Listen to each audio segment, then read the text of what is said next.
Ready? Okay.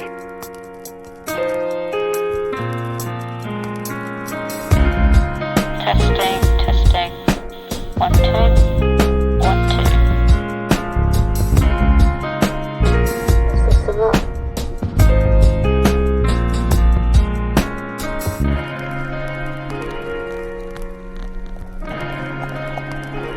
Hello?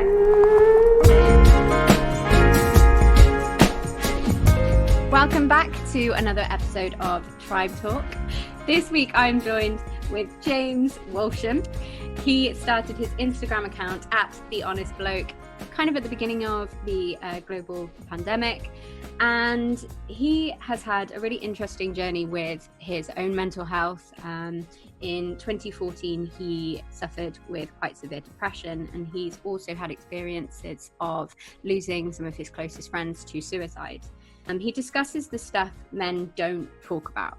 So he likes to talk about conditioning, toxic masculinity, depression and anxiety, as well as suicide.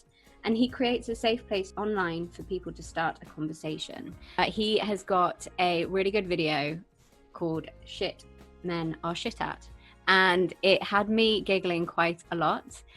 So I'm really excited for this conversation. I think it's going to be really real, really authentic, but also I've got a feeling that we are probably going to have a bit of a giggle too. So welcome to the podcast, James Walsham. Hi. So how are you doing today?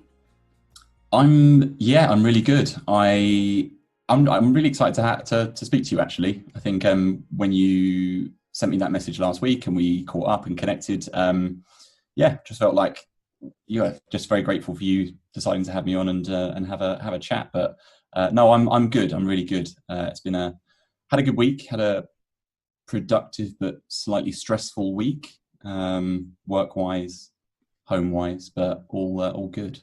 All good. Good. As you mentioned, we kind of talked a little bit last week with my really strict vetting process for the podcast. Not joking. But yeah, I mean, the thing is that I think that I've been really lucky to have some incredible male guests on Tribe Talk who are willing to kind of open up and to share. And I just think that I love these conversations, because I think that growing up, I definitely was surrounded by a typical view of kind of the masculine, the male. And I find that it's really, really beneficial to really open up these conversations with men, because it helps to encourage other people. But I think it also gives women a bit of an insight into kind of the male mind. So I'm really excited for this. I think it's going to be really, really good. So yeah, I think the best thing really to do is tell us a little bit about your own experience. Obviously, I've given like a really nutshell story at the beginning, but tell me in your own words why you're showing up like this, and your own experience of mental health. So I guess the page, you were right. So the page started back in it was the beginning of April, so just after lockdown came in and everyone decided they wanted to get a bit a bit creative with products and projects and things that they sort of wanted to sink their teeth into. And this was something that had been in my mind for a little while. But in terms of actually showing up and being open about mental health in general and my own experiences, that started for me back in December 2015.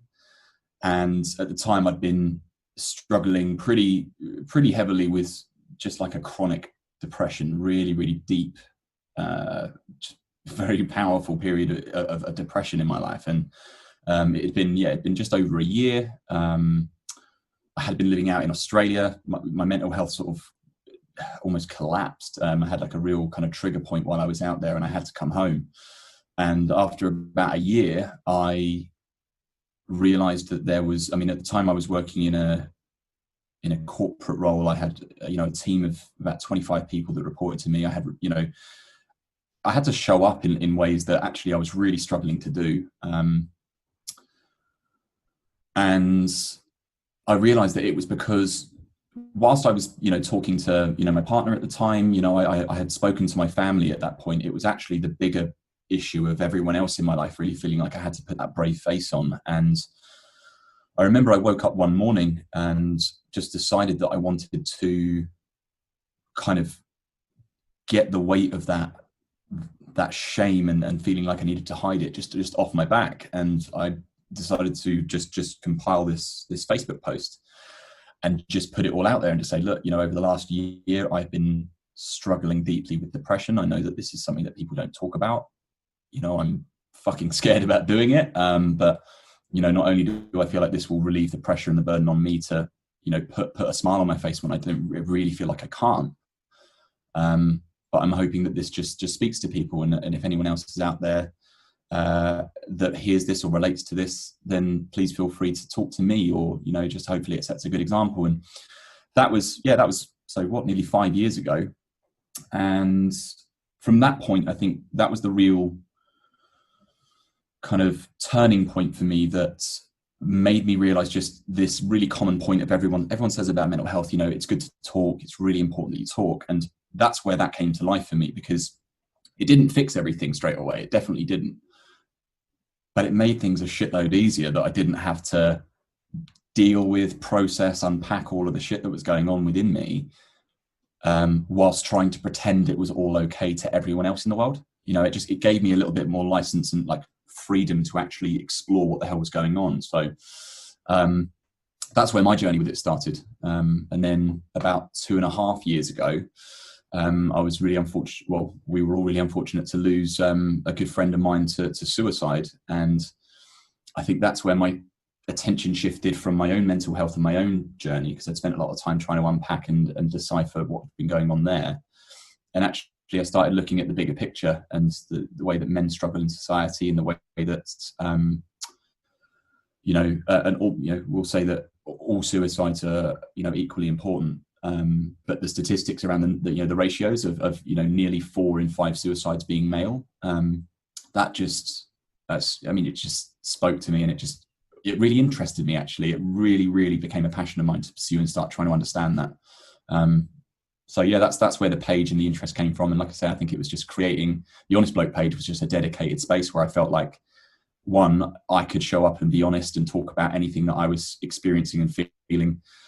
And I wanted to kind of, set the example, because every time I've ever shared anything in my life that I thought was unique or shameful or something that was only happening to me, when I put it out into the world, it's so common and so normal. And so many people go, fuck, that's what I'm going through. Thank you for articulating that. Thank you for making me make sense of what I've been going through. So yeah, that's been it. And it's been amazing. It's been really good fun so far. What do you think the best thing about what you've done is? Like, when I say that, what comes to your head in terms of, like, the most rewarding part of this account and sharing your own experience? I think that we all deeply crave connection. We all, like, it's built into the fibers of who we are as human beings. It's the thing that makes us unique. And one of the most beautiful things that happens regularly through the page is that people that I've never met will respond to a story that I've put up or a post that I've shared, and will share the most intimate, really sensitive parts of their lives. I've had women reach out and thank me for the stuff that I'm doing, which is just so humbling, because, and they're telling me that they lost their husband to suicide a couple of years ago and they wish that my page was here then. Or, guys as well, guys will actually reach out to me and say, thank you. I didn't know that that's what I was feeling. And I've been feeling this way for a long time. I feel like I need to get help. And I just think, like, this is the thing that's made me kind of go, actually, I feel like this is okay now. So that's hugely, hugely rewarding for me. It's, I think it's just the fact that I get two things out of it, because it definitely is self-serving. It helps me. This page is for me to let stuff out and talk about things. I can sound stuff out, when I sit and write a post down, I go, yeah, actually, this is how I feel. And then when I put it out and people respond to it, it's really, really wonderful. As I say, it makes you feel like you're connecting with people who you don't know, but obviously it's just lovely to feel that way and get that response. A lot of people probably, when you were talking about being in Australia, so how old were you when you were first kind of experiencing depression? So I would have been 24. 24 years old. 24. So a lot of people would be like, you're in Australia, especially English people. They'd be like, you're in Australia. You've got this amazing job, you're in an amazing place. How can somebody like that suddenly get depression? Like, people from the outside that may not quite understand it, what was going on then? Was it a circumstantial thing? Was it something that perhaps that you had been a way that you'd been dealing with life and it had just all come to the surface? How do you feel looking back now that your depression started to manifest, or why? So for me, I think as well, like when we're talking about depression, I always like to say whenever I never have a conversation with anyone about it, is that depression for me is a symptom. It's not a condition that you just get. It's always a symptom of some underlying trauma or something that's been going on subconsciously that you didn't realize was affecting you. And for me, what that was, absolutely, I was living the dream in Australia. I'd been living in Sydney for a year at that point, and I had a job. We were going out. Don't get me wrong, it was a time in my life where we were going out and partying really hard. And again, I don't know if this is like a trigger warning, but like talking about, we did a lot. There's a lot of drugs going around and drinking, and it was a real kind of heavy party scene. I was out every weekend. So I think that maybe that was at that time as well. So what happened was I basically was riding a really high, sometimes naturally, sometimes chemically, period of my life. And I also fell in love in that time. And I went through, so the trigger for me was I fell in love, was in a relationship. And just before I'd met this person, she had actually planned to leave Australia. She was Australian, and she was planning to go to Europe and the UK and basically do what I was doing, but on the other side of the world. And when she, when she left, it almost happened at the end of that honeymoon period of a relationship anyway. And so she left, and what I didn't realize, and this, taking me a number of years to figure out, is that it triggered a huge, completely unknown, almost like whether it was like a childhood trauma or of just fear of abandonment. I never realized that I'd had that before. And it absolutely just knocked every single part of who I thought I was, made me question everything about myself. As I say, suddenly my self-worth was just gone. I couldn't do my job. I couldn't find any happiness in anything. And, don't get me wrong, that's really, it's sad to hear about that, but also it shows just that there was loads of shit going on that was really unhealthy within me, and I had absolutely no idea that it was there. So I think that was part of one of the reasons why it was so severe, was because it's like being hit on the back of the head by someone and you didn't know they were there. Like it's the shock. So, and all of a sudden okay, so your girlfriend left you, mate. She's gone to the other side of the world. She'll be back in a year. Like, chill out. You'll probably go and see her, in 6 months anyway. You might pop back to the UK. Like it's going to be all right, mate. Like, what's up? No, in my head, it didn't work like that. All of a sudden, I was just absolutely beyond miserable, like hopeless. And so, that took me back to the UK. And don't get me wrong, we were together for another couple of years. We got engaged. It didn't work out, but that was where I realized that I guess I started learning about like what trauma is, and how do you know what, actually mental health issues aren't, you're just, this guy's a bit fucking nuts. Like, actually generally there are trigger points. It comes from the things that you consciously or subconsciously or completely unconsciously never knew happened to you as a child, and during your upbringing. And this stuff can just get triggered absolutely out of nowhere. So that's kind of what happened and was the start of it. Do you find it interesting to deconstruct it now? Like, can you now make little like links between the the behaviors that you were doing and the situations that were happening. Can you now kind of create the almost like the map of where you got to where you did? Yeah, absolutely. And I didn't do that A, fast, B, on my own, and C, easily at all. I'm still unpacking a lot of that.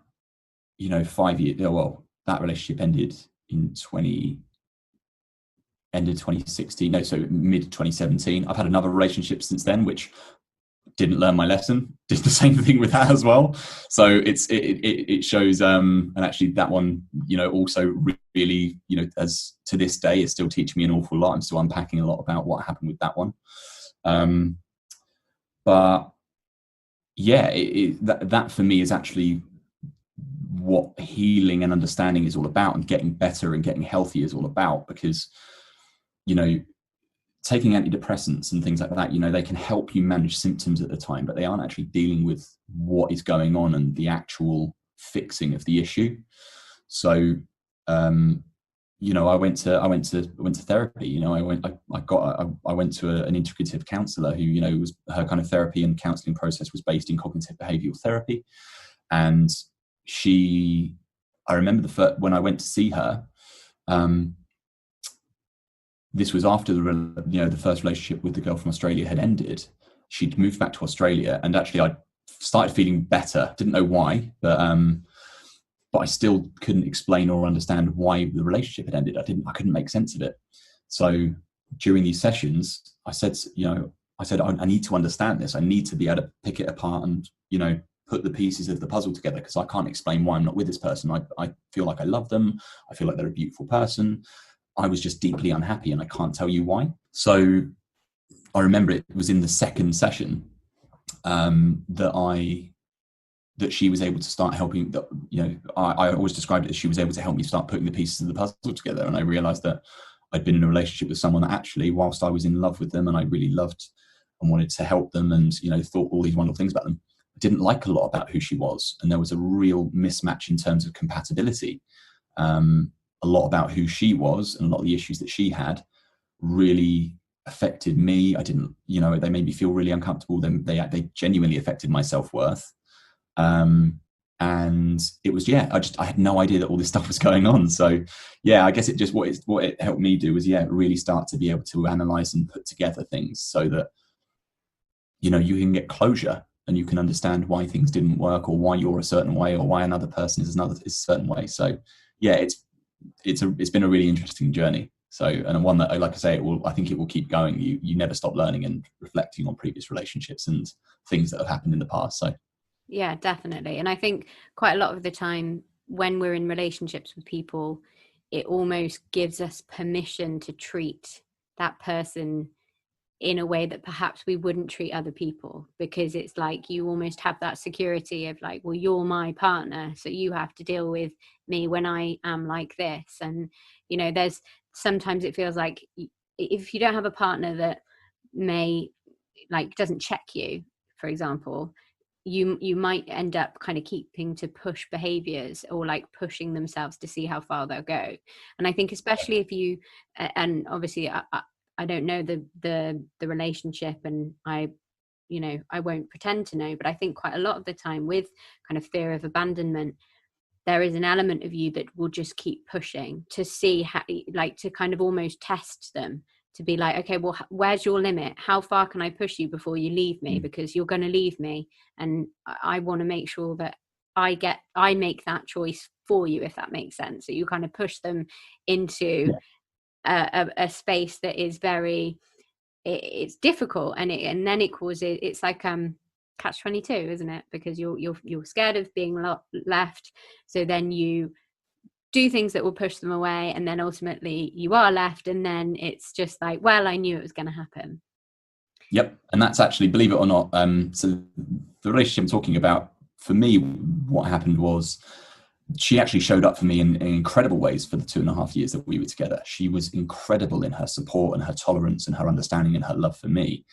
But actually what she was doing during that time is she was actually using supporting me as an excuse for not dealing with her own stuff and doing her own inner work. And when we separated, and we spent about 9 months apart. But as soon as I'd gone through all of these processes and, started almost having these light bulb moments about what happened with me, what happened with her, booked flights to Australia, didn't I? I went, right, I've got to get back out there. I've got to go and fix it. And the reason that it ended was because, unfortunately, she saw things very differently. In my opinion, she still had a bit of work to do, and some of the things that I sort of, maybe the things that I wanted to share with her, and the realizations that we'd had, that I'd had, were when I told her that I felt as though, she'd been showing up for me so wonderfully, but it meant that she'd been avoiding doing her own work. She then said to me, oh, right, so so your depression is all my fault then. And she got very defensive, and it was so heartbreaking because, I'd gone away and done this work that I just thought, great, well, we can do this now. She'll definitely have gone and done her stuff. I've gone and done my stuff. But, that's ultimately what compatibility is about in relationships. It is about, they always say timing is really, really important. That I can now look back at that relationship, and I can definitely feel just so much love for that person because of how she supported me and helped me, and I can see very objectively and with a lot of closure and no pain at all that, our journeys and our paths just didn't link up at the right time. So, and being on the other side of the world, that was just that, and we went our separate ways. So, it's for me a really, really cool process to be able to get to that point of that point of closure and understanding. But I would say probably the more recent relationship is the one where I had I kept pushing them, and then it just fulfilled that self-fulfilling prophecy of she's going to leave me. So it definitely is true. By the way, this is just turning into me talking about all my relationships. It's fine. It's interesting. Like a therapy session. Yeah, sorry. I have the habit of doing that when I talk to people. That's good. No, just look, I'm being honest, aren't I? So yeah. No, I think it is really interesting because you see things from two different sides. And I think quite a lot of the time men get a really bad rap in relationships because they, there is some really shitty behavior that happens on both sides for women and for men. I know that I've treated past relationships really terribly. I was definitely somebody who would break up with people before they could even get the chance to break up with me because I had this underlying belief that I wasn't good enough. So it didn't matter if somebody was telling me that they really liked me. It was just a case of like, but I'm not good enough. You're going to find somebody better. And what actually I did for so many years was I went after somebody who I would never be good enough for, as that self-fulfilling prophecy. And it was just an unbelievably toxic relationship. And it wasn't ever really cemented relationship. It was just kind of the typical thing where it's never the right time. And there is an element of truth in it's never the right time. But I think that that shouldn't be, and I'm not saying that you did this at all, but I think a lot of people use that as an excuse to be like, well, it's not the right time now, but maybe in a few years. And it's just a way of keeping that person on the sidelines, which is what happened with myself for years and years and years and years. But actually, I think men get a really bad rap in relationships because, people are like, why are men so crap? Like, why do they not text back? Why do they ghost? Why do they, end up with my best friend? Why do they? And it's like, well, actually, I think we need to think about the individual. Stop just labeling it as it's a man's thing, and actually take the behavior or the act or whatever it is, and just strip it down to the person, because men and women are so similar in so many ways. And I think that I am somebody who, I think that there's probably a inherent stereotype in me where I'm like, my husband should take the bin out and I will do, but then he does all the cleaning and I do all the cooking. So like, we're not like a 1940s house, although I think he'd love it if I cleaned more.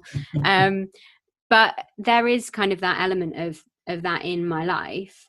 And I think men and women do play different roles just because it's probably more natural to them, whether that's just be through conditioning and everything. But men and women are basically the same in so many ways. And have you found that with, you know, you mentioned that women get in touch with you and talk to you. Have you found that, you know, you're coming onto Instagram from a male perspective, from your own experience, you identify as a man, and women are coming and being like, I get that too. Yeah, definitely. I think what you just said there is that, you know, the whole thing about men getting a bad rap, and it all comes down to communication. So women are better communicators than men, and that's because women are raised to feel far more safe when exploring their kind of emotional spectrum. You know, women aren't shamed as they're growing up for, you know, being vulnerable, delicate, sensitive, creative, artistic, all of these things, emotional. You know, women are encouraged, you know, little girls are encouraged when they're from being very little to, you know, it's accepted. It's okay if a girl cries, or if a girl is, you know, wants to, you know, draw pictures or dance or whatever, you know. The thing is that men and little boys have the same emotional spectrum. There aren't things that girls feel that men don't, you know, or, you know, sort of the men and women, but we all feel the same things. The only difference is how we are educated, taught, conditioned, raised. So, you know, from very, very young, little boys are saying, you know, what are you, a girl? Stop crying, you know, come on, be brave, all that kind of stuff. And that is the start of the kind of like stunting of, you know, a healthy emotional spectrum for men. So later on in life, when, you know, when you get, and it's so, you see it, it's just the common thing that was discussed between men and, you know, sort of heterosexual relationships between a man and a woman, is that, you know, the woman just wants to talk all the time and, you know, wants to be heard, and the guy just wants to just, you know, his way of showing up is, well, you know, I work really hard, and, you know, I go out and I you know, I do this number of hours, and I buy you this and I buy you that. And, you know, it's because men don't know how to communicate. Men don't know how to, you know, be heard and speak their hearts. So the stuff that they want to share is in there, but it's like you're asking them to tell you how they feel in French. There's no way they're going to be able to do it because they don't speak that language. So that's why, you know, in the relationship dynamics that we see, and, you know, how you would say, let's say, for example, when you look at cheating, I've discussed this on a couple of different podcasts actually, is that generally men are shamed an awful lot because when men cheat, it's because they're pigs and they're bastards. When women cheat, it's because, you know, oh, you know, well, the relationship wasn't right, and, you know, there was something that she needed, and she found it in someone who was more sensitive and kind and connecting. And, you know, and by the way, that is the stereotype. You know, I'm not saying that is exactly what happens. The reality is that the guy, if the girl cheats, she's probably just able to articulate the reason why more. You know, and again, it's not as black and white as that. But yeah, for me, it just comes down to being able to communicate. So I think that's where, you know, we've all got kind of masculine and feminine energy, and masculine and feminine kind of emotional traits.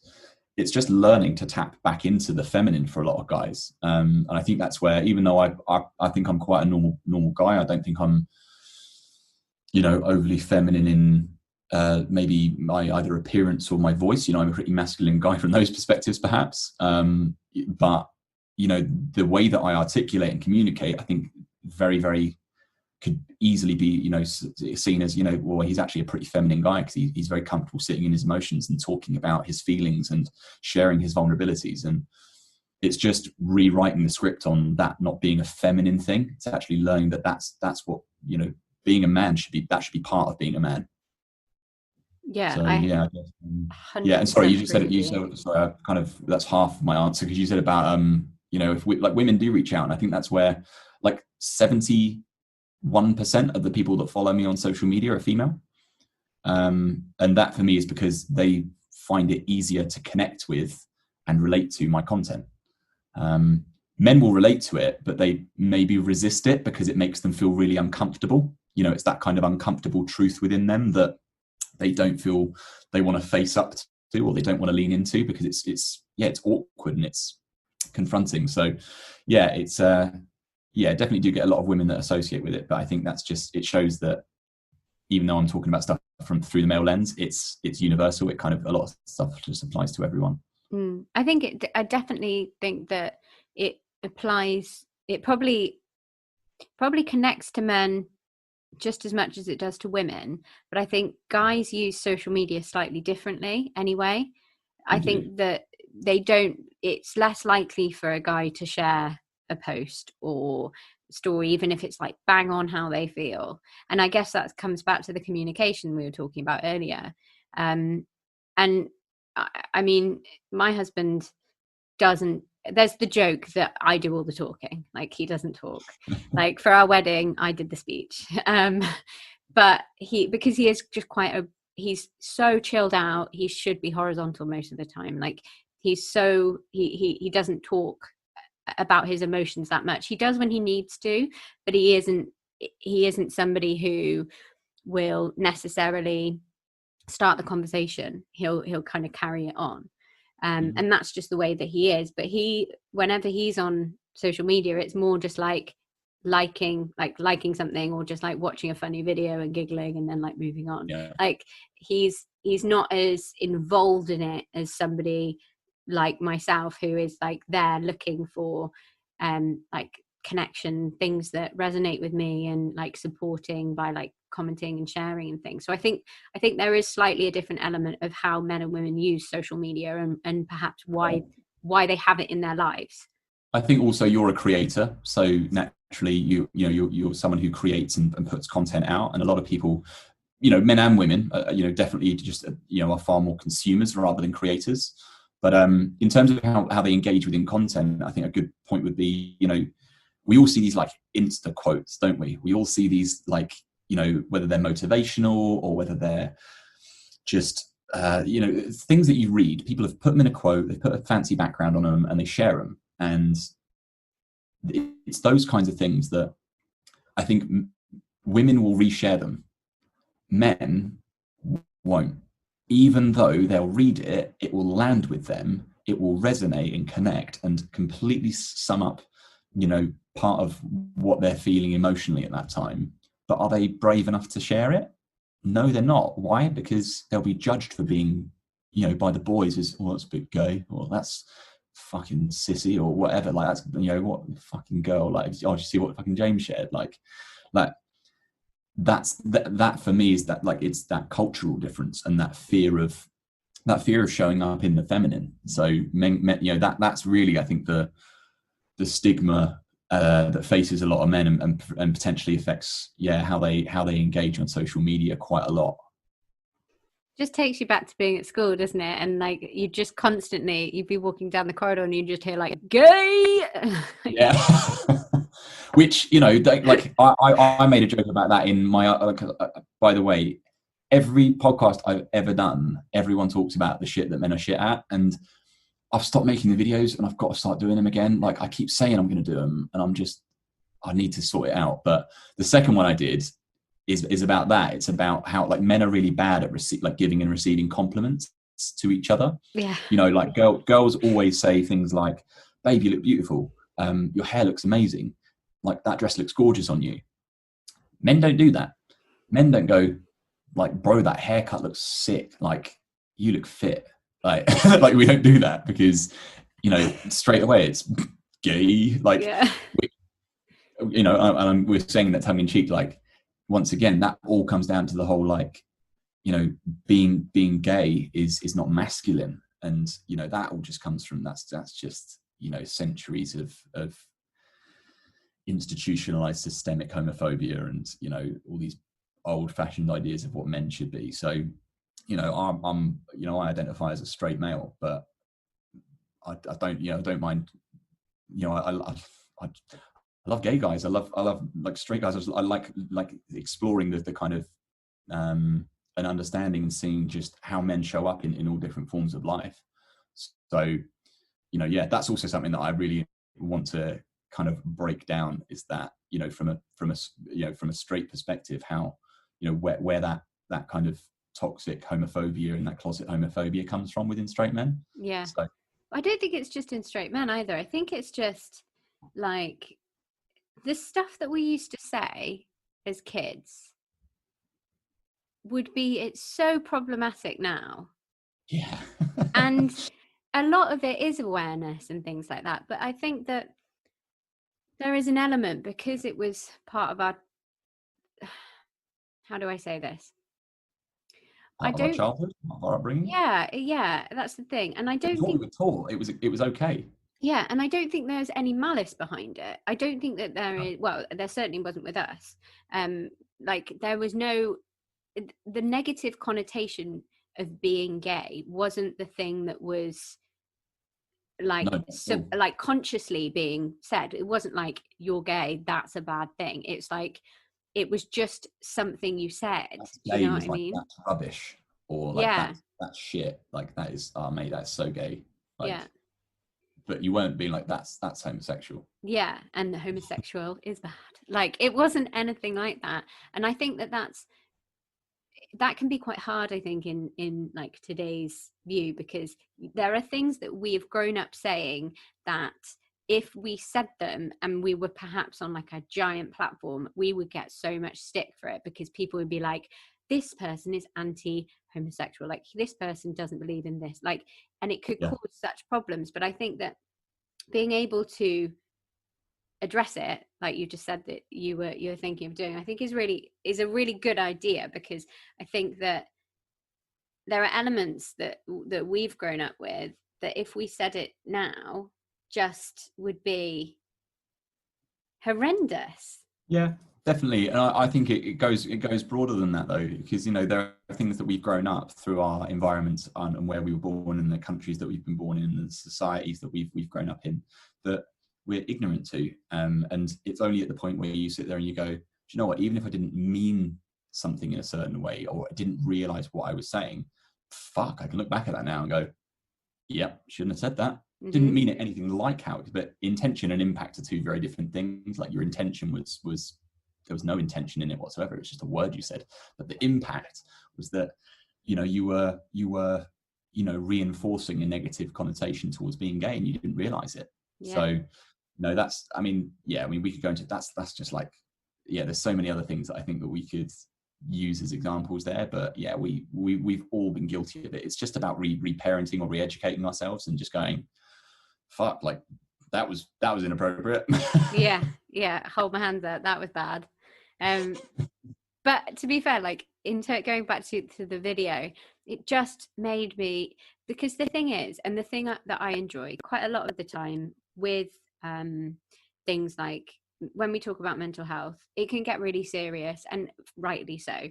But I think being able to bring humor into a really shit subject in one way or another, just because that's in your personality, and you could tell that with the compliments video, because like you're actually giving out a really valid point. You're talking about like something very honest and true, but it's kind of going back to that humor comedy element of like, because it's funnier because it is true, because that's what men are like, because men don't turn around and be like, mate, your dick it's really straight, isn't it? like you don't do that. And that's so funny, by the way. If anyone hasn't seen the video, please go and watch it, just to save me some humility at that point. Like, because if you haven't seen it, I feel like I need to frame that and give it some context. No context. No. Oh no! Just hang me out to dry then. That's fine. No, go for it. Basically, I compliment men on their penises all the time. No, it's just, it takes the piss out of the fact that men don't compliment each other in the examples that I gave earlier. And I said, look, it's not like you need to go and, start complimenting men at the urinals, telling them how great their cocks are and, like, nice dick, bro. Like, you just, it's just about, there's a middle ground. There's like an acceptable amount. So yeah, that's the backstory, but appreciate you throwing me under the bus there. Leave the dick complimenting to their partners, all right? It's the one thing that we've got over everybody else. Unless they're really, really okay with it. Do what you like, but just be careful with that one. I feel like you could, that's potentially one that could get you in some trouble. Yeah, definitely. But I think as well with your compliment video as well, you were saying how like guys can't accept compliments because ultimately or automatically they would turn and be like, oh my gosh, is this guy hitting on me? Like, I'm not comfortable with this. This is kind of an affront to my masculinity. I'm not going to react very well to this. And I think that can also be said in a more general sense, because I think we are shit generally at receiving compliments. Like, Yep. I used to hit people, like full on punch people. If they gave me a compliment, I would punch them, be like, oh, shut up. And so it's like even though obviously I'm not viewing it from like a male perspective, I can still appreciate the humor in it because I can relate to it still in some way. It's not an exclusive thing for men. It's just that, again, I always just, with that, it was just through the male lens of, do you know what, like I witnessed like a lot of them, just like common female culture, and I just looked at it and I went, if I remove what I think men should and shouldn't be, and I just look at the way women are when they hype each other up, and like one of the things that I love so much is when a girl uploads a photo on Instagram, all right, and then all of her mates just in the comment section just absolutely just blow up the like, babe, oh my god, and then just like loads of like the little flame emojis, and then she's like, coming from you, like just they all do it. And like, look, whether there's like, whether that's all like complete sincerity, it's just amazing. Like I just love, I like, and I thought, why don't men do that? Like we don't like generally it's just if a guy uploads a photo of himself like looking fucking good, like his mates are gonna rip him, like generally within just the banter within kind of male friendship groups, that they're gonna get like torn to shreds. Like I did it, like I've got a friend of mine who's a photographer, and she wanted to use me as a model, and I hadn't really done much like that, and I was really uncomfortable, but she got some awesome shots, and I thought, fuck it, I'm going to share them. The boys put it in the group chat and absolutely rinsed me for it. And whilst I was able to take that banter, I just looked at it and went, actually, like, I need to flip this on its head. So yeah, that was just kind of where the video went, and hopefully it made a few people laugh and a few guys think. Men's group chats are horrific. Some of them are the most horrific, like, insights. I left mine recently. I left mine because of that. Like, yes, they are disgusting. Some of the stuff that appeared on my husband's photo roll was video, some of the videos and stuff. Why has he not got that setting turned off? Like, this is something that, Jesus. So first of all, auto save to camera roll off. Absolutely not. You don't want that shit sharing to your iCloud, and then you've got a Mac that you share at home, and then you're no. But also, like, again, if we're gonna just unpack it a little bit, like, what the fuck are men doing? Like, I mean, the thing is, I was involved in that group for fucking years, and I perpetuated it. I would share like weird, gross, horrendous, not safe for work shit, and it's like one of the reasons that I left it. And I've spoken to the boys about it. I've spoken to a couple of lads about it. It was just that I don't know what happened. I turned 30 a few months ago, and just I've had a lot of these shifts within myself, and I just went, do you know what? There's only so many times you can see a girl's tits and think this is exciting. Like, there's some girl who's just had her photos like leaked online, and it's also, yeah, it's not right. Like, you shouldn't be sharing that kind of shit. But it's just like, come on, can we fucking move the conversation on now? Can we start being a bit more mature and actually discussing shit that matters? Like, it just didn't serve me anymore, and I just went, look, I love you boys, but like, I'm out. So yeah, men's group chats are fucking rank. Yeah, there's only so much of somebody squatting, weeing, and then producing a penis out of what was a vagina and continuing to wee. Like, I don't know where these people find these things, but yeah, I have been concerned at some points, just like darkness within humanity and Yeah. the Although- dark corners of the internet that then suddenly go, yeah, let's put that on WhatsApp. And that will go to the corners of the earth as soon as someone has shared that with someone. Yeah, I mean, We are disgusting human beings. can you imagine though if you just like responded to that with like a really cute cat video? They'd be like, "What the fuck are you doing?" Maybe that was the approach. Maybe I shouldn't have left the group, and maybe I should have just shared some really like heartwarming, cute, cuddly, just lovely videos, really heartwarming stories and things. Every time something gross got shared in there. Yeah, take it down from the inside. Come on, guys! Like, yes, actually dismantle it. So we kind of touched on this a little bit, and don't worry, we're not going to go into more vile things. Yeah, let's Keep it more PC. Moving swiftly on. But you kind of spoken or touched on toxic masculinity, and I think this is something that is being spoken about more. And some people could argue that, you know, toxic masculinity has become a bit of a buzz statement or whatever. But what's your view on toxic masculinity and how it shows up in today's world? Yeah, I think it's I think it's a buzzword just because the word toxic, I don't know why I've maybe always felt as though it implies kind of not blame on the individual, but I feel like it starts the conversation around looking at it as like a societal and like an issue with how men are conditioned and raised. And the toxicity within a lot of male behavior is that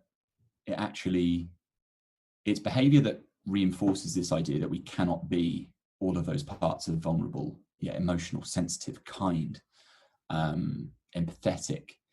And, you know, within the male identity, and I guess, you know, I'm certainly talking within kind of Western culture, you know, like countries like England, US, like, you know, only the culture really that I feel like I'm a part of and that I can relate to. But yeah, like toxic masculinity is, you know, it perpetuates in all sorts of areas of our lives. It comes into, you know, misogyny and our attitudes towards women. It comes into, again, homophobia and our attitude towards homosexuals, and or any members of any, you know, LGBTQ, you know, thing that isn't right, straight and you know, straight and male. Like we, you know, and I guess it all comes from, you know, we've forever we've been in I guess it's called, you know, the patriarchy. We've literally been raised, you know, and gone through generations and generations of male dominated societies that are created by men, laws are written by men, and you know, these structures are all built on really old fashioned, really quite dated, offensive, you know, structures. And I just, I see it in so. I mean, I've seen those, you know, traits of toxic masculinity within myself, and it's only through looking inwards and starting to understand where a lot of those things come from that I've been able to sort of let go of them. And you know, some of them are still there. We've all got prejudice. We've all got conditioning and opinions and belief systems that are shaped by, you know, these systems. And I think that the challenge is that I want to start. You know, I want to start helping men who maybe start to recognize within themselves, learn how to navigate out of it. And but it's everywhere. It's, you know, and toxic masculinity isn't just in men, it can be in women.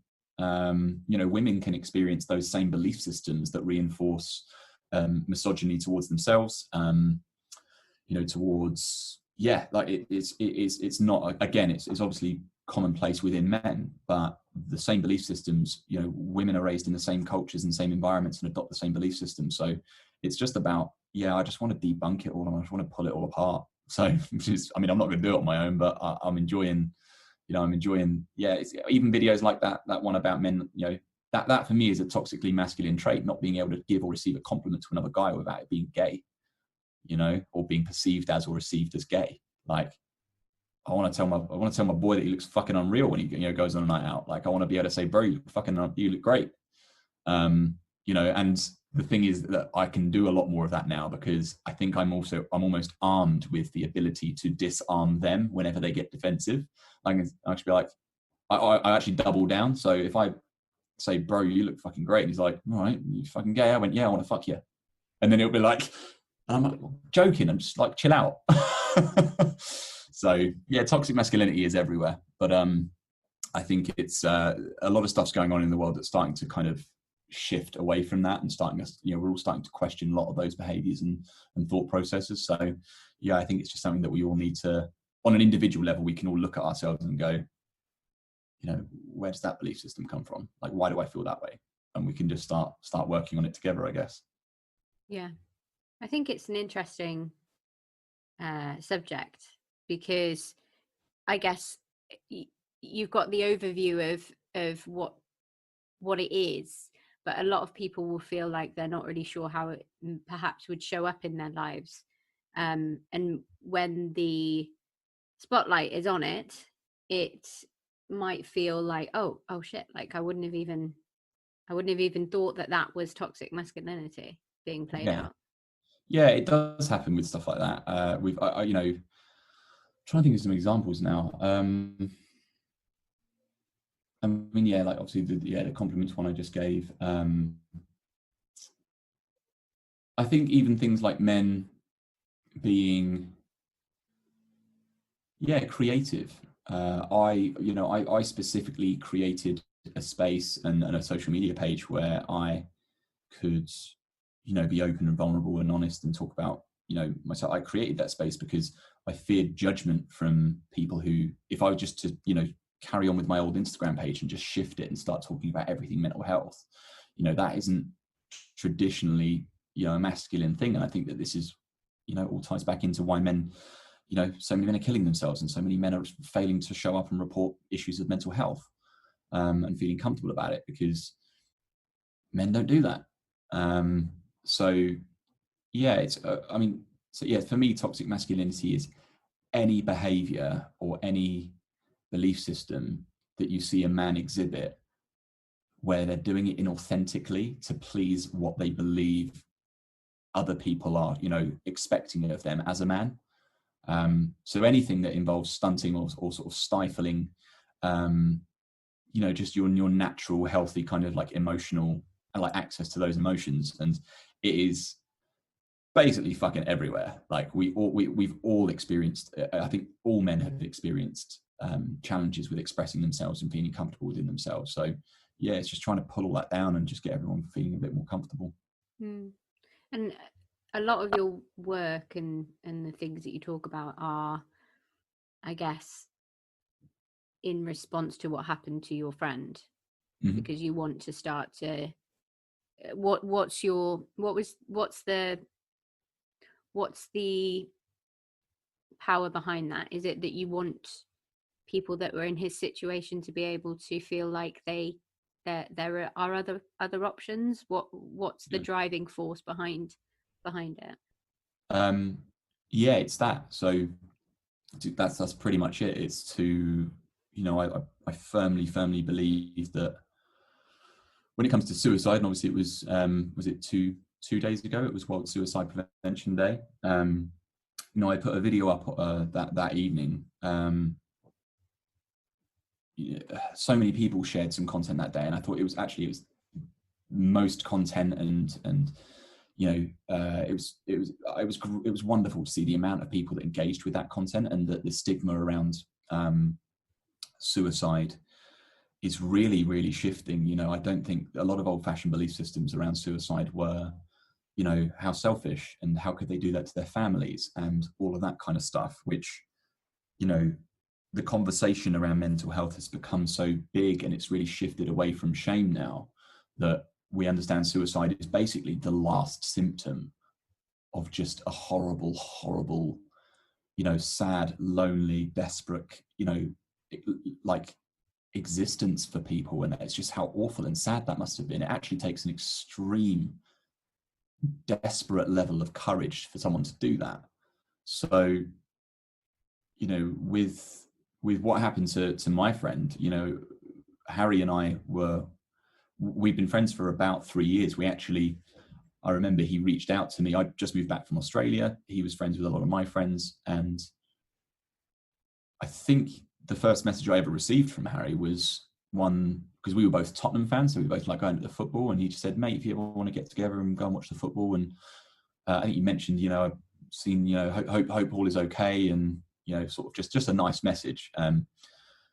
And we spent a lot of time together, during the kind of 3 years of friendship that we had. He was one of the boys, he was in the boys group, and he was in the WhatsApp group, and we spent a lot of time together as a big group. But Harry and I actually spent a lot of time together one-on-one, and this was, whether it was at the pub or going down the beach or whatever it was. And this was during a time where I was showing up and being open, and people were talking to me about mental health. I mean, I was having my struggles, I had my good times, but I'd become someone who people knew talked about mental health. And when Harry died, even I, as someone who talks about it, was open about it, was approachable about it, had absolutely no idea that he'd been struggling. And everything from losing someone who you love and care about and is a good friend, to witnessing, his parents at his funeral, and seeing them lose a son.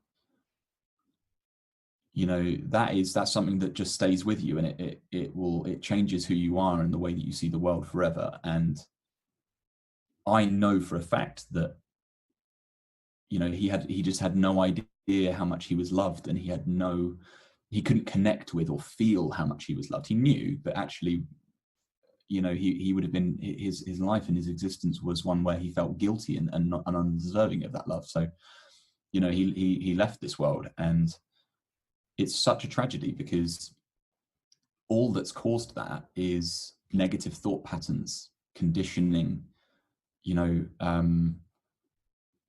so unhealthy coping strategies, whether it's drugs or gambling or drinking. He was a beautiful person, and he had a big heart. He had a lot of, we've just talked a lot about, whether it be toxic masculinity or, so he had a lot of traits that, a lot of men have, and, maybe were potentially quite undesirable or not, he wasn't perfect, but none of us are. But he had a fucking big heart, and he was so loved. And to lose someone based on, as I say, just the stories that were going on in his head, that were being created, that just weren't true. It's just it's so preventable, and that is why the page, the content, the message will always be, just to try and help save lives. And again, I know it's targeting men, but it really is, it's not exclusive to that. I want to, if anything I share can help save people's lives, or can help them just take that first step to go and talk to someone, like, it gets better. It gets better. Like, it will always get better. So yeah, that's just what I just want people to, hopefully, if it can have some impact on that front and help save people's lives, then yeah, that's what it's all about. Thank you for sharing that. I totally agree with everything you've said. And I think that the conversation around suicide is something that people get uncomfortable about and feel, and there's a lot of kind of shame about it. And the wording around it as well is commit suicide.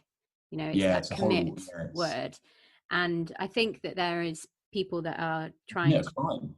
Yeah, exactly. Like, I think people are trying to change it. I think it's carrying out suicide, losing your life completing to suicide, and I think that in itself, the fact that people are starting to look at the wording around it is something.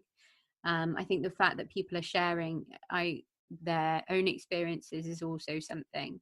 And I had a conversation with somebody after sharing my experience on my own experience the other day, who said basically that sometimes that they feel they've got so many people around them that love them, but it still doesn't feel like enough. And I think a lot of people see people talking about mental health, and as much as it connects and relates to them, there is that part inside of them inside that thinks, oh, I'm not brave enough to do that, I can't do that. You know, it's that self-limiting belief that they have around talking about mental health. And there's so much importance to it, and I think that the more people that talk about it, the better, because hopefully it will enable other people to feel empowered to be able to talk about their own issues and struggles that they have, because the male suicide rate is ridiculous. It's something that has been going on for years and years and years and never really been addressed. I know there have been a couple of campaigns that have reached kind of nationwide publicity, but we're just not doing enough. And I'm not sure what the answer is, but I think that, you know, you talking about it or being part of that is something that is very much needed. And yeah, thank you for doing that. Thank you, that's really kind of you to say. We got deep. We did. It Love happened. It Love happened. that. But I think that do that.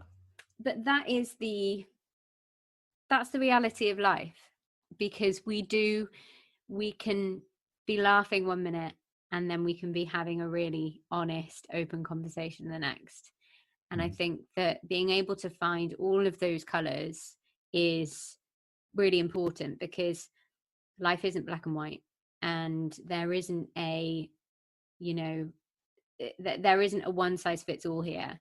So we deal with things in many different ways, and we are human beings that have this range of emotion that you were saying that some people feel like they can't share. So if accessing it through humor is something that works for people, then why not? You know, as long as it doesn't hurt anybody, go for it. Definitely. Couldn't agree with you more. I feel like that's probably a good time to end, because otherwise we will end up down a dick hole or something. Yeah, probably. But yeah, tell everybody where they can find you, and give us all your things. It basically, I'm on Facebook, but mostly everything is on Instagram. So it's at The Honest Bloke. Soon to be starting the podcast as well, which will be The Honest Bloke Podcast. So I'm really excited about that.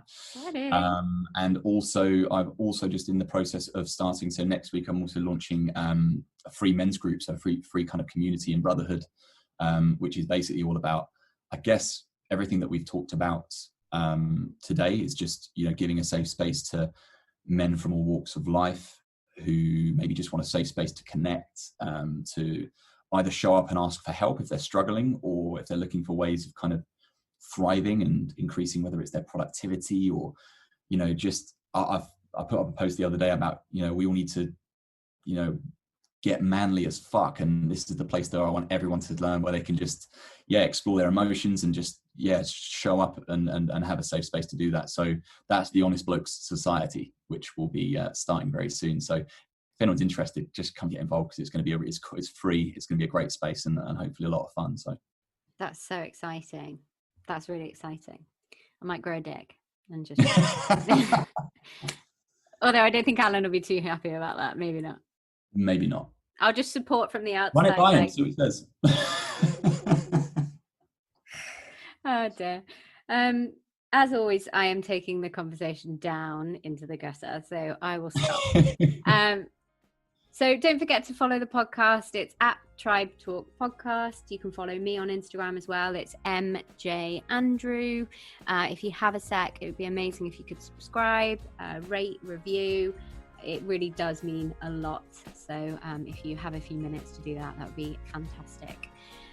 I will be back soon with hopefully some more very interesting conversations. And thank you so much again, James, for showing up and just being authentically you. So thank you. Pleasure. Thank you for having me on.